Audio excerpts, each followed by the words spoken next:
You're now listening to Sound Talent Media. Check out more shows at soundtalentmedia.com.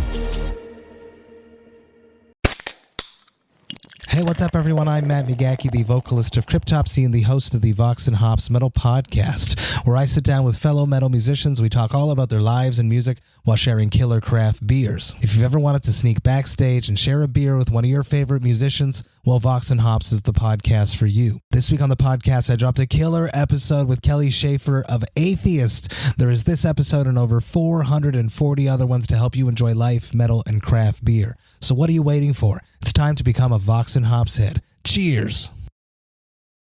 Hey there, everybody. How's it going? I want to tell you about a little something called the Fear the Riff Expo. That's right, Fear the Riff number 3. Coming back to Brooklyn, New York in August. Yes, I just double-checked. August 10th, 2019. So I'm going to be there. I hope you're going to be there. Sounds like it's going to be another banging event and even better than last year, so I'm really looking forward to that. I had a really, really good time at the show last year, and I hope to see you there this year, because I will be there, barring any unforeseen crazy circumstances. So Fear the Riff, August 10th, 2019, be there, or be square, or whatever. You know what I mean.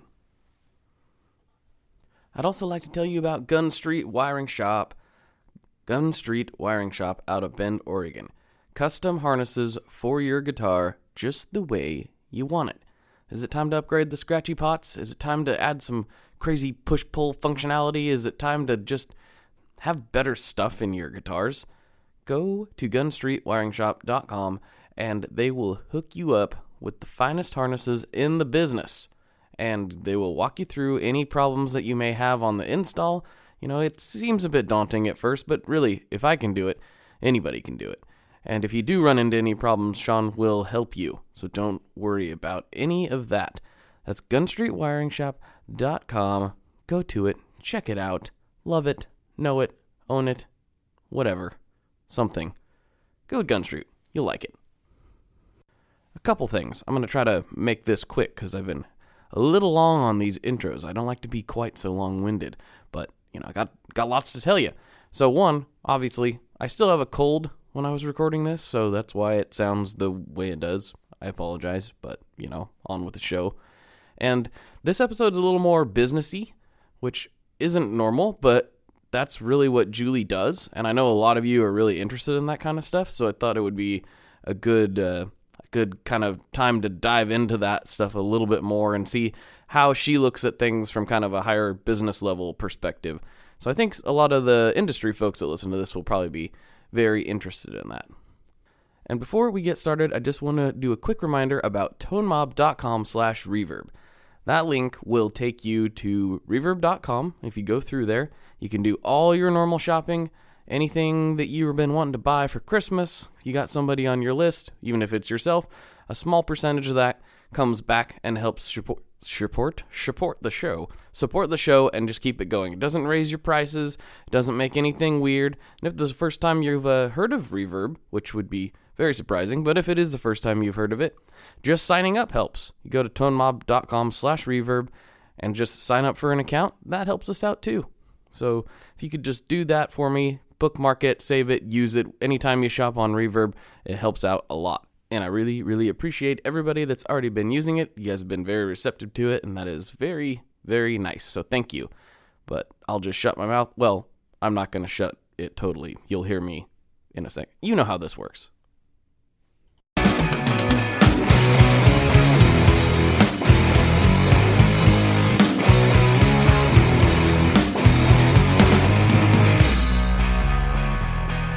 Hello, everyone. Welcome back to another episode of the ToneMob.com podcast, show about guitar tone and the people behind it. I'm your host, Blake Weiland, and with me today, I have Julie Robbins from Earthquaker Devices. What's happening? Oh, not too much. How are you? Doing good. Doing Good. good. I'm just deep in podcast mode today, so some things Awesome. changed, and I'm doing like 3 episodes a day, so Wow. we're doing it. That's awesome. I'm kind of used to I'm not always recording, but yesterday, and you can probably relate to this. Yesterday, I was on the phone for 7.5 hours. Oh my God. between all the phone calls. So I'm used to talking a lot. It's just what Wow. happens. So Yeah. If I talk that much, I lose my voice. I try and conserve it. I'm doing okay. I thought it might be a little scratchier than it is, but I'm just kind of getting over that cold I was telling you about. So it's a little Yuck. bit weird. Well, I'm glad you're on the mend. Doing okay. But I think we should just start off like I know that a lot of the industry people know that you have a super heavy hand in Earthquaker, but I don't know if as many of the consumers know your story. So it'd be good to probably start off with like what is your backstory and how did you become a part of EQD and what your kind of day to day looks like. Wow. Okay. So let's see. I met Jamie when we were really young. I was 20, he was 22. And he was a touring guitar player. He had a record label. I was a single mother college student. And our first sort of endeavor together was he had a record label and bands, and I started booking tours for his bands. We both have always been pretty entrepreneurial. So in the early 2000s, I had a booking agency called Musical Adventures. And I booked a bunch of tours for bands. And, I've never been a musician, but I've always had a lot of friends that were musicians. And that was pretty much my life for a few years, booking tours. And I booked a couple clubs. And then at some point, we had to get some sort of stable income. So I went to work for a bank. And during that time, Jamie, did all sorts of things, including graphic design, tour managing. We were selling like random crap on eBay to just kind of pay the bills. And when he started doing Earthquaker, it was sort of a thing where I'd come home from the bank and he'd be like, "Can you help me assemble all these pedals?" And, I'd spend my evenings assembling pedals. And then it sort of gradually grew to the point that in 2012, I felt like we could go all in on Earthquaker. And one of the big sort of deciding factors for us was um, health insurance. I was really concerned about getting health insurance. And it turned out not to be as difficult as I thought it would be. And it turned out to be actually less expensive than what I was paying at the bank Oh wow. for our family plan. And so I left my job at the bank after about 9 years and came on to Earthquaker full time. So, yeah. And my education is in economics and political science. So I don't, nobody here has like a business degree, but I'm pretty democratic in my kind of leadership style. I don't pretend that I know everything, but I think I have a lot of smart and good intentioned people around me. So I take a lot of feedback from my team.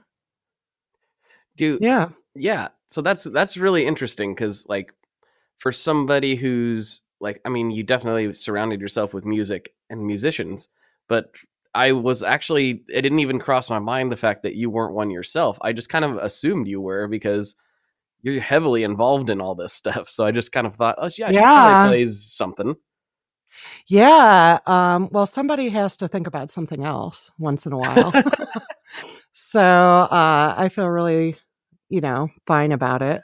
Every once in a while, I have a dream that I can like play guitar. Like I've had dreams that we've been at a store and there was nobody around to like show them a pedal. And I was like, all right, I'll do it. And then I just start playing guitar really well. Jamie makes it look easy, but Yeah, yeah. I understand.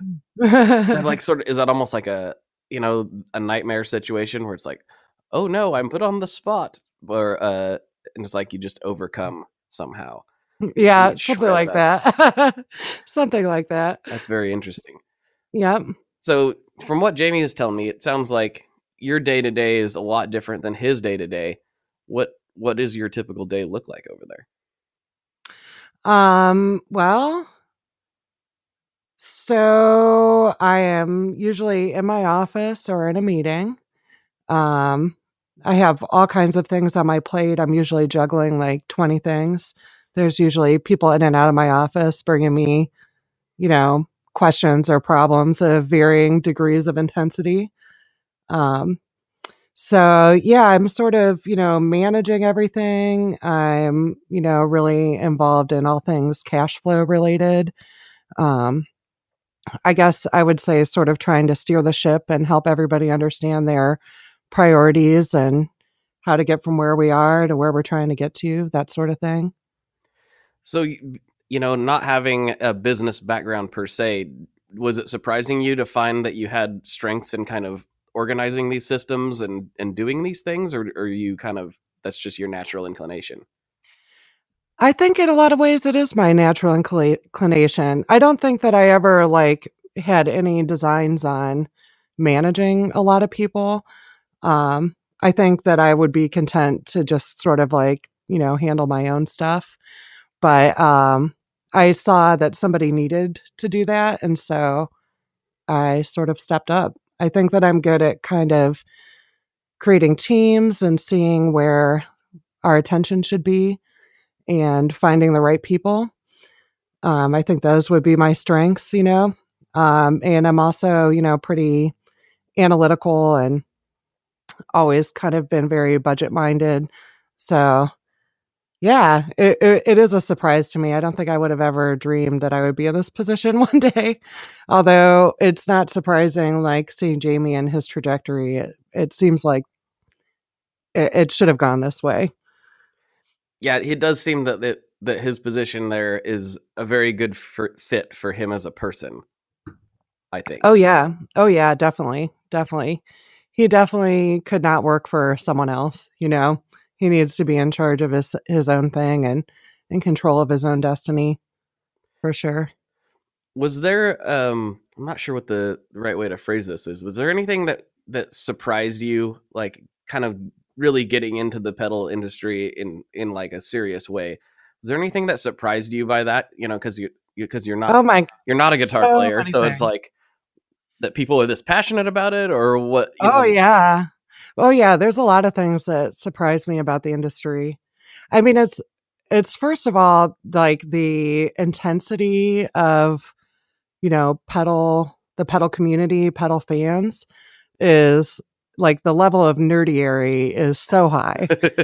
They're talking about scooping mids like it's curing cancer or something. But, when you're sort of a step or two removed from all of the nuances and subtleties of the tone, and you're sort of looking at it objectively, you're like, wow. First of all, it's like a luxury item. It's not anything that you need. So it's sort of shocking that it's such a big industry, and there's things that will do a thing, you can get a reverb for what, like $40? You can get a reverb for like $500, So it's almost like in some ways pure capitalism doesn't apply. Like there's some extra factor there that could be maybe an addiction or something like that. That is, I you may have it. well, I have. I don't know how many pedals I have, but it's last time I counted it was around 160, and that was a while ago. So I don't know if that constitutes an addiction or an obsession or what, but it's definitely, and it's definitely fun. Yeah, yeah. I mean, it's really cool, but it like in a lot of ways just sort of defies logic. You know what I mean? So those things all struck me as very interesting. I can't think of any other industries that work the same way that ours does. There's a lot of camaraderie among, people that are technically in competition with each other. Um, it also seems like the type of people that own pedal companies are not, cutthroat businessmen, that it's all about the bottom line. And, we're not like that. So it seems like that's a pretty common thing across the industry. Yeah, just off the top of my head, that's a couple things that really surprised me. I think that this industry attracts a certain type of person for the most part. I Mhm. mean, there's outliers everywhere, of course, but like for the most part, you're right. Like, nobody really got into this, in my opinion. Like, very few people got into this going like, I'm gonna make piles of cash. Right, Like, right. it's like, and if you did, you kind of, well, there's a rude awakening for you about to happen. Um, it's more like this stuff is just so fun for most of us. It's so, I know for me, it was like, I like ramrodded my way into it, sort of. I was like, I don't know how to build anything. I don't know, I just know I love this stuff and I want to work in this business. And so I started this show, and here we are. So it's, Mhm. it does attract, I think, a certain type of individual, and those individuals tend to be pretty chill for the most part. Yeah. Yeah, pretty chill, pretty like a certain level of genius, I think. Um, it's really interesting. Also, a lot of yeah, a lot of people that just probably wouldn't be cut out for, working for somebody else, basically need to have control over their own destiny. For sure, for sure. Was when you are looking at an effect, right? So since Mhm. you are kind of removed from it, like, this is like a thing that you guys make. Is it hard to wrap your mind around, like, the kind of the passionate following that you guys have? Like, people love Earthquaker. They love it. Oh, yeah. Yeah, it's really cool. Well, I don't know if it's hard for me to wrap my mind around it. It's just, I think it is somewhat surprising, especially because, well, like in the analytical world of like data reporting for the music industry, um, effects are like classified as like an accessory, but we more think of them like they're instruments of their own, and it seems like that's why a lot of people are drawn to our pedals. So, I mean, even though I don't play, I do, I have learned so much. Like, it's ridiculous. Well, I used to do all of like the customer support, and that involved me actually sitting basically where I am now in our studio. And Jamie's sitting about 4 feet from me, and me being like, Jamie, what do we have that will give you that Steve Vai tone? And him telling me, and then sort of committing those facts to memory, and then also, paying attention. But I have to say, I just don't pay attention to other people's pedals. So I really only know about ours or things that are hotly debated in our office or things like that. Um, I sort of feel like that's a wonderful um, break that I have, that I'm not concerned with all that. You know what I mean? And I think that if I had all that stuff in my brain, it would be harder to get all my other stuff done. Yeah, I think that's probably good. It's probably good for you just to focus on you and what you got to do, and Probably. let the nerds sort out everything product related, basically. Yes. Yeah. I mean, I will, be asking questions like, why would anyone want this? To sort of uncover, what angle should we take with this? Or those sorts of things help me understand how we're going to approach our product launch or marketing or things like that. Um, yeah. So I know Jamie told me the other day that you are the reason that, like, the Palisades exists, because you were like, Oh, yeah. too many people are asking for a tube screamer. You're gonna make a tube screamer, okay? And it's like, Well, I don't think I told him like that. I I probably put don't think I I probably put told him it like as much, that. so. Yeah, but I was like, "Why?" Like, because I actually thought it was like Tubes Creamer, Okay, right, right, not Tubes Screamer. right. So, like, people would literally walk up to our NAM booth and be like, "Which one's a Tube Screamer?" And I'd be like, none of them," and they would just walk away. And I'd be like, "What? Why? Why? What is that?" Right. Yeah. And, so that was funny because he was like, I've never really gotten into them, but maybe I should check out what all the fuss is about." So he started asking guys around the shop, like, "Do you have any tube screamers that I can check out?" And one of our longtime employees, Joe Golden, was like, "Oh, yeah, I come from a tube screamer family. I got tube screamers. My mom's got tube screamers. My dad's got tube screamers, and like brought all these tube screamers in. And then Jamie went down so far down this rabbit hole. Um, and I'd hear him like noodling around in the basement for hours and hours. Just kind of really enveloping himself in all of the tube screamer tones. And then, a lot of times through development, he was telling me, kind of almost at nausea, like, blah, blah, blah, blah, blah, this problem I got here, I want to make it like this. And I'm just sort of like, okay, sure. Oh, wow. And then eventually it was finished and I was really blown away with it. I think it's one of our most attractive pedals. And I just felt really good about it. I still do. That's a good pedal. Well, that was one of the first tube screamers that I was like, oh, that's different. Like, finally. I mean, don't get me wrong. Like, you can tune the circuit in so many ways that there's lots of different ones out there. But that was the one that probably piqued my interest more than any other tube screamer that had came out at the time. I was like, oh, that's a good take on it. And of course, that's what Earthquaker did with it. Thank you. Why would they not have done that?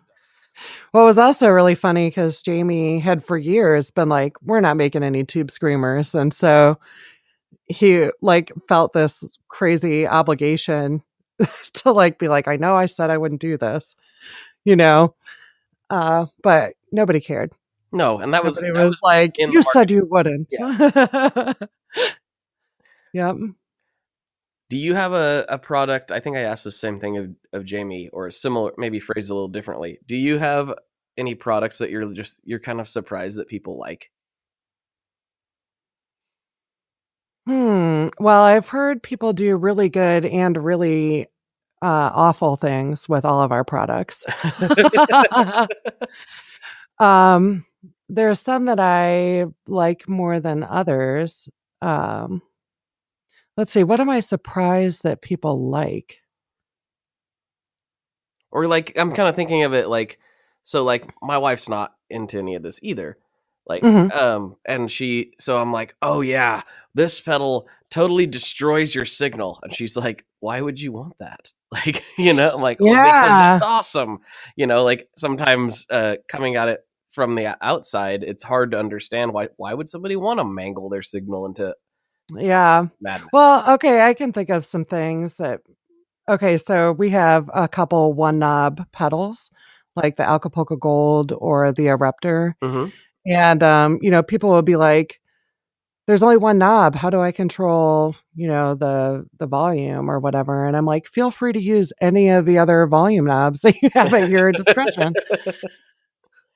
That is kind of funny. Yeah, there's one there. There's one there. Yeah, just volume. Yeah. But I do like our more far out pedals, like the Data Corruptor or the Arpanoid or the Rainbow Machine. Like I have heard those used in really interesting ways, and those are definitely some that we'd get feedback from dealers. Like, I'm not sure if anybody is going to want this, and that's kind of how we feel too when we're putting out a product. We don't know what the market's going to do with it, especially if it's something that kind of didn't exist in pedal format before. So you just kind of put it out there and hope for the best. And a lot of dealers were surprised by how well a lot of those pedals performed. Do you take any feedback from the dealers and go back to the guys at the shop and be like, listen, the dealers are telling me that we need, for instance, maybe a tube screamer, or the dealers are telling me we need this, so let's make one. Does that ever happen? No, but we do. Okay, so Jamie is so, in charge of the product design, and it really is what he works on, what he's inspired to work on. And I think that if somebody wanted us to never make a product, the best way would be to ask him to make it. Okay. All right. But we do in general consider very much what our dealers think about anything we're doing, or what our end consumers will think, or what other options they have to make sure we're giving them a good product at a good price, hopefully an exceptional product at a very good price. Right. Right. But yeah, and dealers aren't so much like, you know, at least to my experience, telling us what people are asking for, but they don't have, you know? It's so many times that I'll be like, Jamie, so and so is looking for something that does this. And he was like, well, tell me what pedal that is. And I'll tell them, and they'll be like, oh, I didn't know. So then they go get that pedal. Yeah. That's interesting. Yeah, you guys make so many Yeah. things. Do you ever think that like maybe, and this is just outside looking in, like most pedal companies don't have the range of SKUs that you guys do? Do you ever Mhm. think that it's like you might need to like tone that down a little bit or get rid of some stuff, or what, you guys have a lot of product. Yeah. Well, we do cut some pedals every year. We try and keep it around the same size overall of like the current lineup. But you know, we don't have any sort of set targets. Do you know what I mean? Like this is the maximum number of pedals we have. Although like it does get really annoying when we're trying to make boards with all of our pedals if we have more than will fit onto large pedal boards. So um yeah, I mean, I think that products kind of have a life cycle, and to some extent we the hard stuff happens at the beginning. You know what I mean? Towards later, you can just make them as long as people want them. And our sort of the way that we do things, we are making everything to demand. And then, of course, as soon as you discontinue something, that's when people really want it. Of course. But yeah, I'm not super concerned about how big or small our line size is. And um, I think that I really trust Jamie when it comes to product development and things like that. Um, Yeah, he has never let me down, so This is true. This is true. Yeah, yeah, He's got good vision, I think, in that department. yeah, incredible taste and very good vision, yeah. Yes. So, do you have any like thing that you've learned going, you've started from zero basically and got to be one of the more reputable companies in the industry. Do you have any lessons learned along the way, or things that happened that maybe other newer companies or smaller companies can look out for, or any advice for anyone, who's starting out? Hmm, yeah, let's see. Well, I think it's a really important to have sort of company principles and values that help you guide your decision making. Um, if you have all of the values that are most important to you and make sure that you're respecting those with all of your decisions, then you can be confident that you're always, on the right path. When you're sort of at a crossroads and trying to decide where to go, being able to fall back on things like that is really important. I also think it's really important for small business owners not to think that they can or have to do everything, and that they should, be comfortable delegating things to other people and, bringing other people into the mix to take on different tasks. I think that's a classic small business owner move, is trying to do everything themselves. And that's a great way to, stress yourself into an early heart attack. Yes, for sure. So, um, I've always been happy to bring more people on and sort of peel off parts of my role to establish a career for them. So that's one of the things that's kind of crazy is, there's like 8 people doing what, one or two people did for a long time. Um, let's see, what other advice would I have for people in the industry? Um, I think it's just really important to think about sort of the ecosystem that we live in, Okay. We're in the music industry. Our customers are musicians. They're music stores and musicians both have been under, a lot of changing circumstances.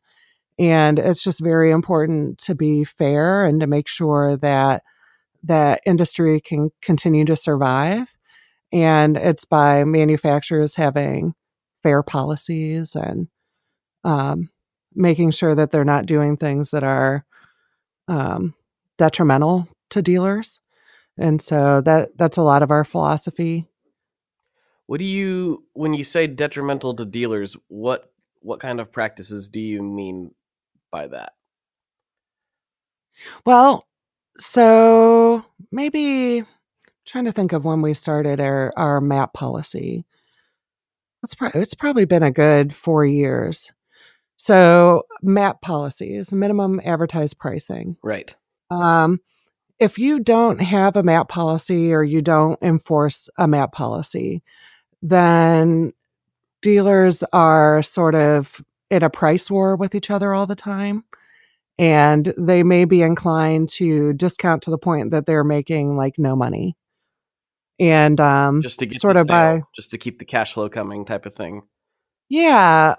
But if you have a policy and you enforce it, then it helps them protect their investment in your brand. And they know how much money they'll be able to make without being concerned that they'll be constantly, asked to match prices from somebody undercutting them or things like that. Um, and I think that that's been a critical factor to helping our company grow and dealers feel good about carrying our brand. Yeah. Yeah, that makes sense. I think that's really important. I think if anybody starts bringing on dealers, that is a very, very good point that you made, because that is not something I even thought about early on talking to some of these Mhm. guys until later. They'd go and like, oh, Yeah. this dealer's undercutting. Like, well, he shouldn't do that. Like, well, do you have a policy about that? Well, no. Yeah. That's a really good kind of, and sometimes not thought about practice, I believe. That was really good. Um, yeah, I think it's just really, you've got to put yourself in the position of a dealer, and brick and mortar dealers have always been our sort of lifeline. We actually don't sell direct. We haven't sold direct in about 4 years. And I would say that's a great decision. Um, it helps push all of your business to your dealers and um, they don't feel like they're in competition with you. And then you're able to provide a higher level of customer service and things like that. Yeah, that's another thing we sort of learned along the way. That was something I wanted to ask you about, because it Hmm. seems that, like, I knew you guys didn't sell direct. I didn't really think about it until recently, but somebody brought it up. I'm like, oh, they don't, do they? And Hmm. so my question is this, and I've talked to a lot of companies about this, and I really view um, the way that not just this industry, but just commerce in general is going more and more e-com every year, whether it's Hmm. Amazon or direct on the website or whatever the case may Hmm. be. Do you view that being like a necessary change at some point, like in 10 years, or who knows what the timeline is, that direct might be what people expect? Um, I don't think that is what people will expect. I mean, first of all, we're like located in Akron, Ohio, which is not like the center of the universe. So, like, if we were in a place where there was like more people, maybe it would be a bigger deal. Right. But I think that people should support, other businesses, whether they're their local store that they can walk over to or their preferred online shop that has the best customer service policy or whatever their preference is.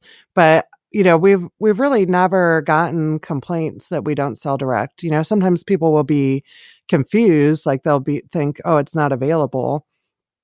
And then we just put a button on our website that said find a dealer and Right. then that sort of solved that.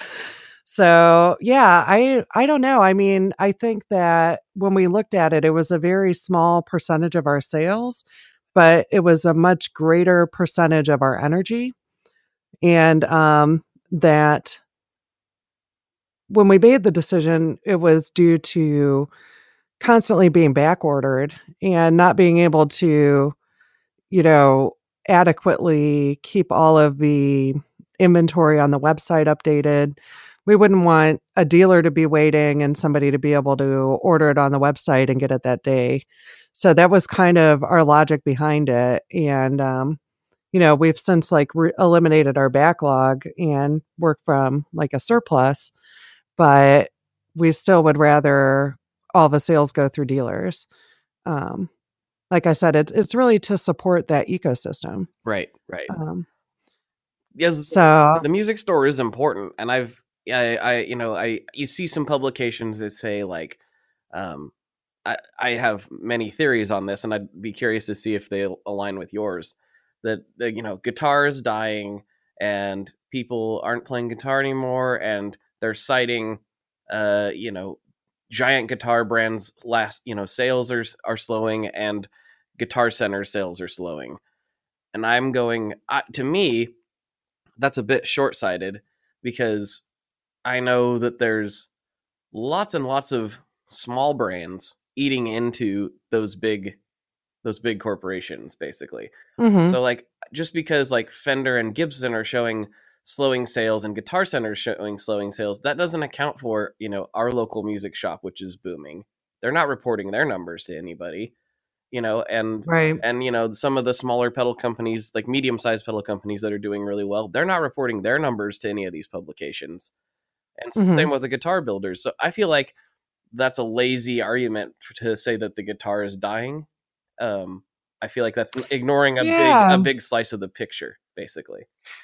Well, it is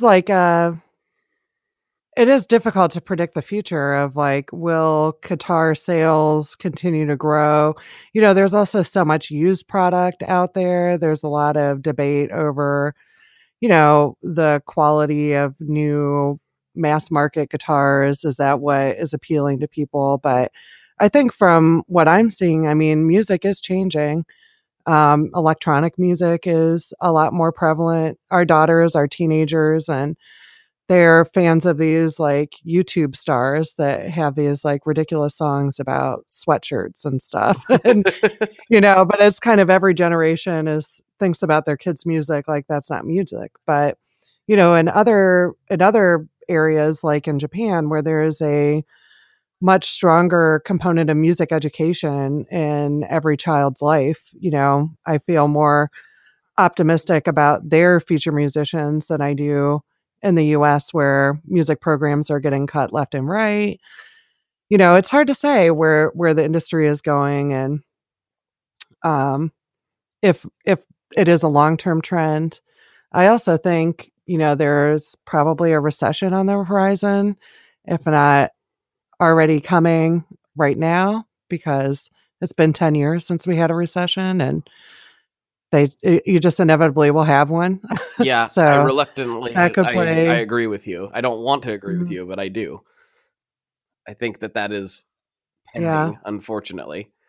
Well, if people feel insecure, they're not as likely to spend money on things that are, you know, an accessory or an instrument or things that are not, food and shelter and healthcare and the most critical things. So, Is there yeah, anything that since we both kind of share that viewpoint, is there anything that you think you can do as a company to try to prepare for that? Or is it just you kind of got to roll with it when it gets here? I think like on our side, we're always trying to look at, well, what could derail us right now, And there are, some pretty massive things that could affect anybody who's, importing parts from China. Oh yeah. Um, and, fortunately, there's a 90-day extension on whatever proposed tariffs are, but that's sort of a big thing that we'd need to consider. So I've sort of for years all we needed to think of was how do we increase our capacity to meet demand. And now I think more, okay, what if things go the other way? What changes would I make to preserve our organization?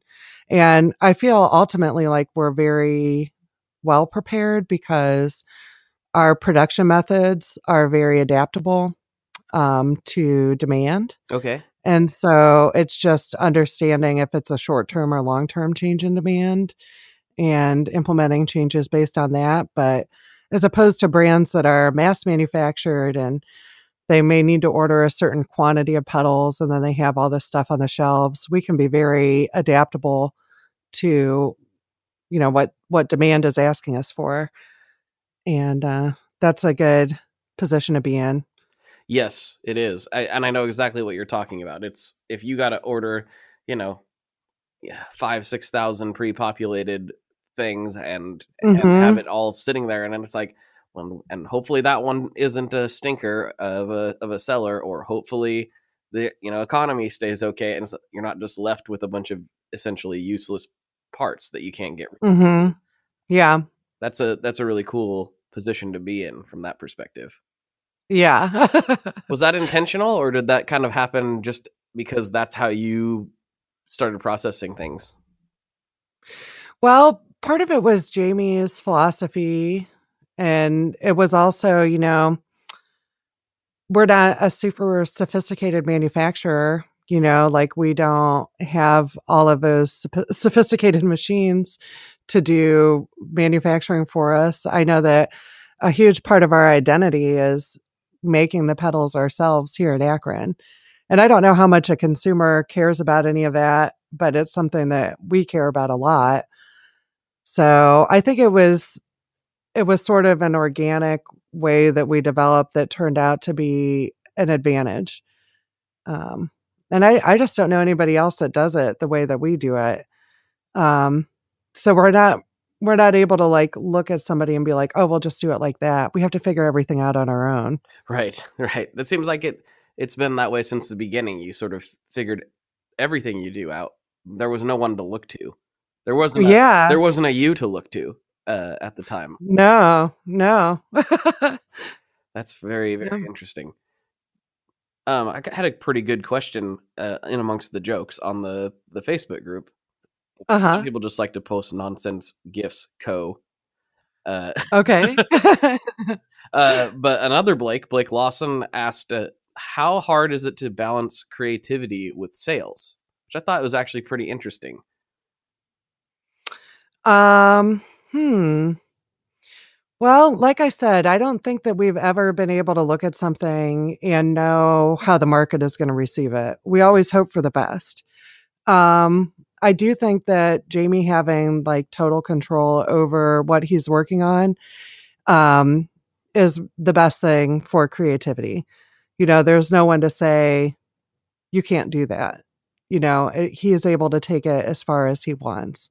So for us, I think that we're maybe different than other companies. And I don't mean other pedal companies, I mean like other for profit companies that, if we were looking at what our biggest concern was, it wouldn't be profit. It would be doing the best job we can. So that means making the best pedals that we can. So it sort of flips, the equation a little bit when you look at it that way.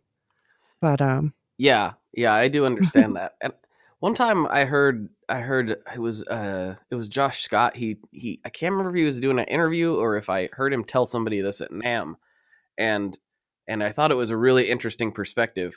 It was talking to a who was he talking to? I can't remember. Anyway, he was giving some advice for a newer pedal company, and it's like, what was the biggest piece of advice that he could give was to just stick around. He's like, it's going to be hard just to stick around at some point. And he's like, and if you mhm. can, you're gonna be in a better position. Just really think about like, how can you stay around? Do you think that that's accurate? Yeah, definitely. I mean, It's kind of a weirdly phrased question, but I think you know what I mean. Yeah. yeah. Yeah, I definitely think that. Well, I listened to a couple of your podcasts after hearing that I was gonna be a guest on Oh, one, oh and no. one thing that kind of struck me that I didn't hear from other people, I was like, "Why do they make it sound like it's so easy?"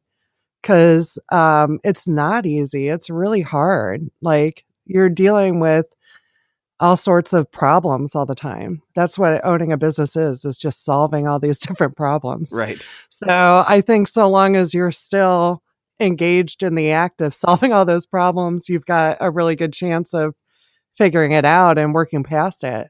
And it is interesting to look back and think about how at various stages what our biggest problem was and how we were able to resolve it. But you're never going to be in a situation where everything is just sunshine and roses. There's always going to be something. Yes, there's always an Um, issue somewhere. Like yes, exactly. nothing's ever perfect. That's a Yeah. thing. So when you look back at some of those struggles at different times, what were some like ones that stick out in your mind, and how did you get around them? Well, let's see.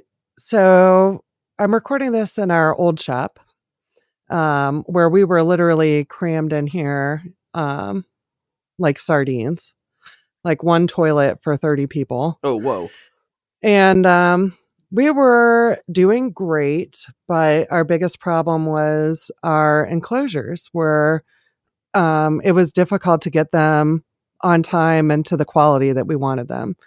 And so we embarked on bringing all of that in house and got CNC machines and printers and drill presses and worked to design our own enclosure mold and find good suppliers for that and local powder coaters, and had to work through all of the learning curve of all of that.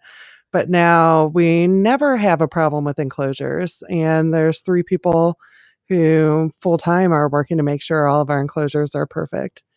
But it did involve, moving into another building and um, financing equipment and doing things like that that were pretty far outside of our comfort zone at that time. But then, it helped us understand, okay, we can do this. We can take on new things, and really been great. I think having as much as you can in house is the best possible thing. Yeah, especially from a quality controls perspective. I know that Hmm. you're not alone in that struggle with the enclosures, and that others have come to a similar solution. Like, Yeah. well, if you want something done right, I guess you got to do it yourself, type of thing. Yeah. A- Hmm. And that is kind of scary because, like you said, that is a completely different process than soldering together PCBs. It's way Oh, different. yeah. Hmm. Yeah, definitely. Was there anything involved in that you were like, I can't believe this is as complicated as it is? It's just drilling holes in boxes, or was it just you had somebody helping you along the way, or how did you figure all that out? Um, Jamie was really more involved in that than I was. I was sort of like, can you just tell me how much money we need? Okay, But I know that, we sent one of our guys to CNC school. So he went in the evenings for like 3 months and got certified to operate a CNC machine. But that was, of course, after we were already using it. right. Yeah, I know that there was a big learning curve with that. Kind of one of the most surprising things was that it was difficult to find local powder coaters that were like willing to work with us, because Akron was known as the rubber capital of the world due to our proximity to Detroit. We made all these tires, and there was a lot of industry that was revolving around providing to parts for the automotive industry. And then that all died a long time ago. There's companies that have survived, but they're not that interested in doing a lot of little things. They might want to do a few big things, or we were just seemed to be a weird size of what our demand was and what price we needed. But we were eventually able to find some that would work with us. But that I didn't think was going to be so hard. There's like 20 powder coating facilities in the Yellow Pages. And we actually had to kind of expand our net to go. I think the closest is like a 45-minute drive. Oh wow, that is really surprising. I Yeah. because I've always thought I'm like we got a lot of powder coaters over here in my neck of the woods, and I thought that wouldn't be that hard to sort out. But I guess, if they're not set up to do those things, they're set up to do an Yeah, automotive frame or something. right. It's a totally different process. That's I wouldn't have Yeah, thought that and we either. have a lot of different colors. Like, we quickly realized we would be too much for any single powder coater, so we have a few. Gotcha. That makes sense. Yeah. Yeah, but that was like the biggest delay that we hit.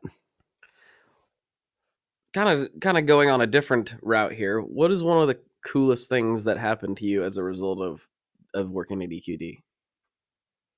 Definitely the travel that we get to do.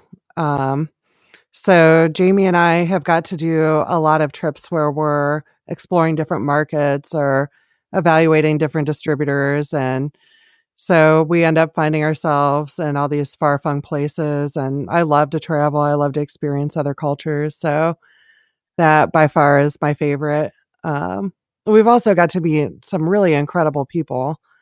I don't know if you follow any of our YouTube videos, but we do this series called Show Us Your Junk, where we go around to different studios. And I'm always just so like in awe of the engineers and producers of these studios. They're like magic to me.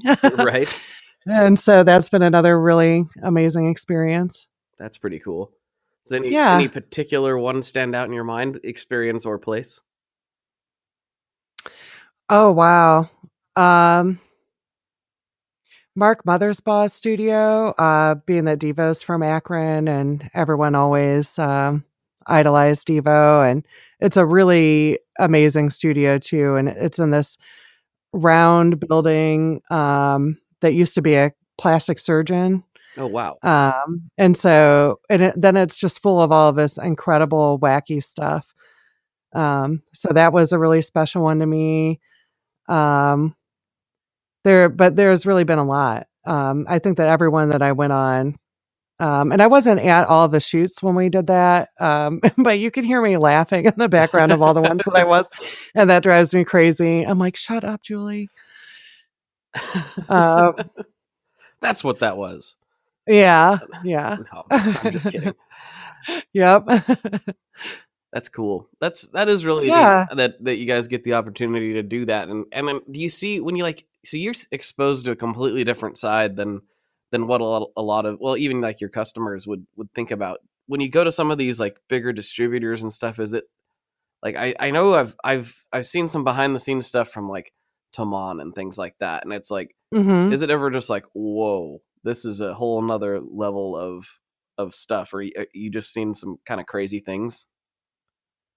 Oh, yeah, definitely. I mean, we've seen the full spectrum, but yeah, Toman was really incredible. Their level of like robotics that they have for order fulfillment and, the way that they are so like data driven.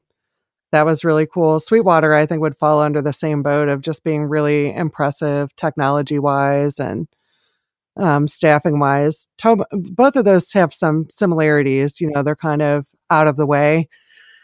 Toman is in this very small town in Germany, and there's really nothing near it, no major cities within a few hours drive. Oh, that's And interesting. so that makes it kind of even more fascinating.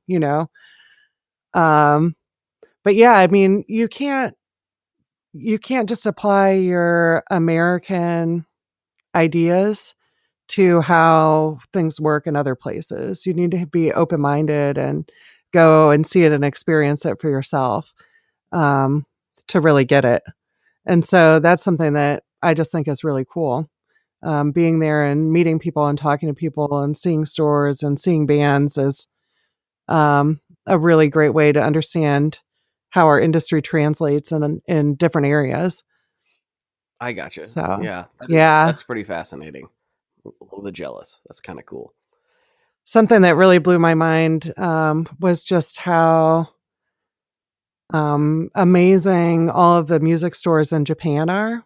Oh, really? Every Interesting. single one is like paradise, just like this next level customer service and like shoplifting is not a thing in Japan.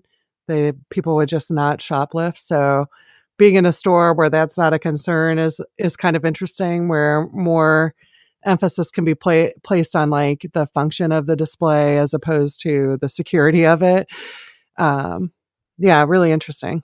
Yeah, I hope to get over there at some point. I've heard that Um, the stores. You're not the first person who's told me the stores you over there. really should. Yeah, It's the best. I love Japan. I want to check it out, and I want to eat ramen all day long. Yes, do it. Oh man, that sounds so good. It's Yes. definitely lunchtime. So what is something, we're getting down to kind of the last few minutes here, but I just thought of, Sure. what is something that might be surprising to the customers or the outsiders looking in about Earthquaker as a company? Well, I think maybe they don't realize how labor intensive, and how much care we take with all of our builds. So really, everything is done in house except the powder coating. That might be very surprising to them. They also might not realize we're as big of an organization as we are, having so many employees. Um, they might think that's interesting. I know like when bands come through, they get really excited to see the shop, and I'm always a little flabbergasted by that. Like, why is this so awesome to you? It's just a drill. But they're like, wow. Well, they want to see they Yeah. want to see how the sausage is made, you know? Yeah, exactly. I Exactly. think part of it is, and I mean, I can say this from my limited experience, is like when you have these things that you really love, whether they're whatever part of your chain, like the guitars, the pedals, or the amps, even like the cables. It's like I really want to see that. The Mhm. first time I remember watching strings getting made, and I'm like, wow, that's so cool. Like really, it's just metal wrapped around metal, but it's so like, as a musician, it's like you have this sort of intimate relationship with your instrument and the tools Mhm. you use to like make these sounds. And so Mhm. to see them like sort of being born is very interesting. And I think when you're as close to it as you are, maybe some of the magic isn't there that it is for other people. Yeah, maybe. That's the way I feel about it anyway. I don't know. I love pedals, and I've seen them being made many times by many different people using different processes, and it always fascinates me. It's like, oh, Yeah. that's how you do it. Yeah, yeah, yeah. That's I don't know. It was kind of a ramble. But yeah, so this is the point in the show that I kind of like to have people, if you have anything that's on your mind, whether it's something you want to talk about as a company, something you want to say personally, like if there was a billboard where you could show everyone in the world something, what would it say? Oh, man. I think, I would love for everybody to just be more polite and respectful to each other. I just think especially in the world of, like, online pedal reviews and things like that, sometimes people feel like they should just say whatever they think. Um, and I think that they should think about what they say and be polite and respectful. Like, if someone gets up there and does a pedal demo, don't tell them they're garbage. Like, taste is subjective. You may not like their playing style. You may not like that pedal, but that doesn't mean that person is a bad person or a bad musician. You just don't like it.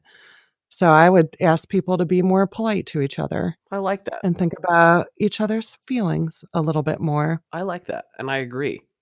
Mhm. There's a lot of things that get said on the internet. One thing I've tried to say before, kind of piggybacking off of that, is if you wouldn't say that to the person standing in front of them, then maybe you just shouldn't say it. Yeah. Because Yeah, it yeah, it sort of astounds me at how nasty people can get, and it's like, if you hate this, don't torture yourself. Don't watch this. Just keep going. yes, scroll harder. There's other things that you might like. Yes, scroll harder, as some people So, say.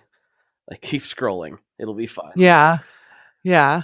Nice, nice. I like that. So a lot of people use that as an opportunity for a company plug, which is fine. But the real goal with that question is always to like what's on your mind? What's on your Yeah. mind? Okay, I'll do a company plug for you. Okay.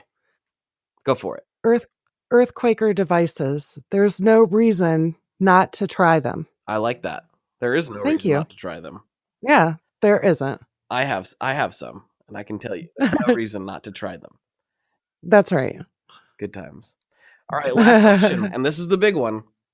Oh no. Yeah, this is the one that people get really worried about. And this could, as I've said before, make or break the company. So, you're sitting down, right? Yes, I'm ready. Okay. What kind of pizza do you like? I'm not that picky. I just don't like green peppers. That's it? But I would, yeah. Like pizza is basically a desperation food for me. Like there's no other option. It's only pizza. So I wouldn't be like, let's get pizza for no other reason. But I do I like all kinds of pizza, mushroom pizza. I really like some green olives on a pizza. I like a white pizza. Um, if somebody's got some specialty pizza, I'll try that. I'm not picky, but I only just a few years ago realized that I just don't like green peppers. I ate them forever and was just kind of like, blech. And then I was like, you know what? I don't have to eat these. I'm an I adult. don't like have to them. eat. Yeah. Yep. Yep. That's interesting. You said that pizza is a desperation food. So that's almost as close to like anything as I'm like, you wouldn't seek pizza out. Is that what? No, I've never been like, I'm hungry for pizza. I've never had that feeling. Oh, so that's And interesting. usually when I eat pizza, I'm like, oh, afterwards, like, oh, this is why I don't like pizza. I feel like terrible. I have to confess something. Mhm. I ate way more than my share of pizza at the bowling party last year. Good for you. Good for you. I was like, I'm starving. Then they were like, you've already had 6 pieces. I don't care. I need more. It's just sitting there. No one's eating it. Yeah. So I'm sorry. But I hope you'll let me come back this year. Oh, you're welcome to come back. I'm so You're welcome to come back. We actually are not welcome back at that bowling alley. So I've secured a new bowling alley, which is also an old bowling alley. We've done it there before. Okay. Yeah. I don't know what we did, but when I tried to reserve the date this year, they were pretty clear that it was not available for us. Wow. I know. Jamie told me that too, and I was like, I didn't think it was that wild.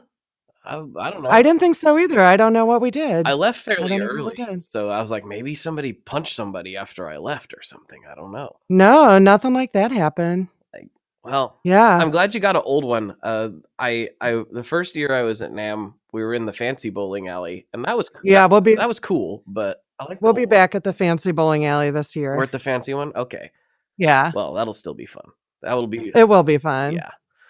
I'm very excited. Awesome. All right. Awesome. Well, I guess that puts us right at the mark. So I guess I'll wrap this thing up. Thanks for having me. Thank you so much for coming on. This was awesome. No problem. All right, everyone. For Julie, this is Blake. And as always, folks, good luck and good tones. There it is. There's another one in the can. I keep saying that every time, and I try to think of something new to say, but I just can't think of anything. So, in the can, it is. But thank you for tuning in. Thank you for sharing this with your buddies. Thank you for being involved in the community and all that good stuff. And another big thank you to Julie for taking the time to come on, because I know she's got better things to do than to talk to me. And if you'd like a little more of the conversation, there is more. We talked for a little bit longer, and it is available over on Patreon. So go to patreon.com/tonemob, where for just $5 a month, you can get extra tone mobbery and extra episodes for your ears. Just for your ears. Only for the Patreon people. And on this one, we talk about Triscuits. So you know that it got real and it got intense. We're talking Triscuits. It's a very serious thing. So yes, patreon.com/tonemob, and you can get more tone mobbery. So it's there for you to listen to if you should choose. And we've got, 25 back episodes. Some of them are quite long. The one with Jamie from last week was like 45 minutes. So, there's a lot of nuggets over there. So go check that out if that's a thing that you would like. But thank you for just listening to the regular episode. If nobody was tuning in, there would be absolutely no reason to do this. So thank you very much, and please share this with somebody that might enjoy it. All right, talk to you next time. Bye-bye.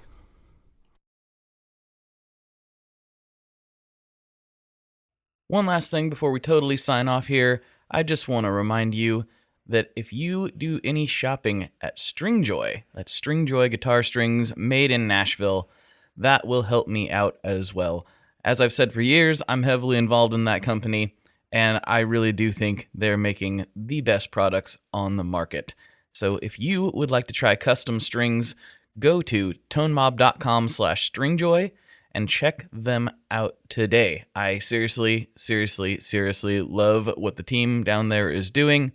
I help them out with all kinds of things, and by you supporting them, you are also supporting me as well. And hey, you need some strings, so why not get some custom strings just for your guitar and playing style? Again, the link for that is tonemob.com/stringjoy, and that will take you right to their website, and you can do all your shopping through there, and that will help everyone involved out. So thank you very much. Talk to you next time. We are brought to you by the wonderful folks at Gun Street Wiring Shop. Yes, Gun Street Wiring Shop. I've talked about them before. I used to say based out of Bend, Oregon, but guess what? Sean moved to my neck of the woods. Sean's in Portland. Sean is awesome and has helped me with a bunch of stuff lately. And if you have wiring needs for your guitar, he can help you too. If you want to get weird with it, he can get weird. If you just need to spruce things up a little bit, there's your guy. He takes all the guesswork out of doing your guitar wiring, and he makes it simple, and his customer service is top-notch, and I can't say enough good things about Gun Street as a company. I really respect Sean and what he's all about, and the product is top-notch. I've got 3 different guitars that now have Gun Street harnesses in them, and I could not be happier. So go to gunstreetwiringshop.com and check them out.